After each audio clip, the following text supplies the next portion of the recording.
আবারও বিয়ে লাগলো আমাদের গ্রামে। দূর দূরান্ত থেকে মহিলারা আসছে বিয়ে বাড়ি দেখার জন্য। আর সেখানেই মেহমানদারি করতে আসা বৃদ্ধ আঙ্কেলরা রোদ পোহাচ্ছেন হালকা রোদে। এদিকে এই আঙ্কেলও নিজের বাচ্চাদেরকে নিয়ে মনের সুখে ঘাস খাচ্ছেন।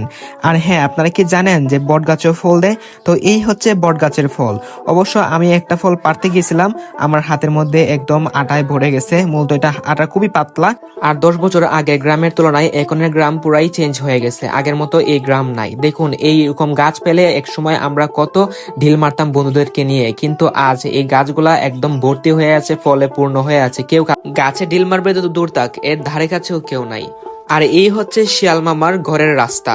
তো সব মিলিয়ে পরিবেশটা জাস্ট ওয়াও। সূর্য একদম শেষ পর্যায়ে, এখন কিছুক্ষণের মধ্যেই ডুবে যাবে। তো আমাদের এই জায়গাটা আসলে মন ভালো করার মতো একটি জায়গা। এদিকে কচুরিপানা, সাথে মনে করেন যে সূর্যের শেষ আলো, বুঝতে তো পারতেছেন। সব মিলিয়ে এই জায়গাটা অসাধারণ। তো যাই হোক, ভিডিওটা এই পর্যন্ত।